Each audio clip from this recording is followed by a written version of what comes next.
Ֆինանսական շուկաները դեռ շոկի մեջ են Թրամփի տարբեր երկրների համար սահմանած մաքսատուրքերի տարիֆներից։ ԱՄՆ արժեթղթերի շուկան նաև բիթքոյնը արագ արձագանքեցին դրան անկում գրանցելով։ Բիթքոյնի կուրսն էլ օրինակ 80,000-ի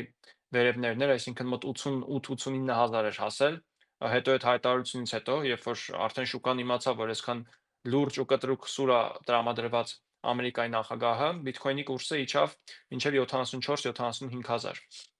Բայց հիմա էլի անհստակություն կա, թե առաջիկայում ինչ է լինելու։ Մաքսատուրքերի հիմնական նպատակը իրենց մեկնաբանությամբ այն է, որ իրանք վերականգնում են, Ամերիկան վերականգնում է առևտրային բալանսը,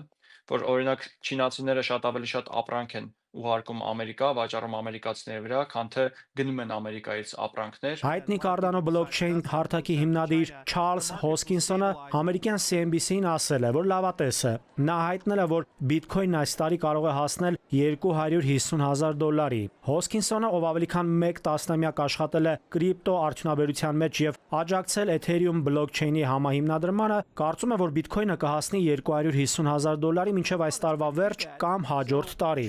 Միացյալ Նահանգների դաշնային պաուստային համակարգը կիջեցնի տոկոսադրույքները եւ դուք կունենաք շատ արագ էժան փողեր, որոնք կհոսեն կրիպտոարժույթներ։ Կրիպտոարժույթների շուկան լճանալու է առաջիկա 3-ից 5 ամիսների ընթացքում, իսկ հետո աճ կլինի, որը կարող է տևել մոտ 1 տարի։ Եթե մենք տեսնենք տնտեսական պատերազմի սրացում, շատ հավանական է, որ ժամանակավորապես կրիպտո շուկան նույնպես անկում ապրի։ Ոնց որ 2020 թվականին, երբ որ COVID-ը եղավ, այդ ճգնաժամը սկսվեց, այդ ժամանակ բիթքոյնի կուրսը մեկ օրում մոտ 50%-ով անկում ապրեց, երբ որ Ամերիկայի արժեթղթերի շուկան էլ մոտ 10-20%-ով անկում ապրեց,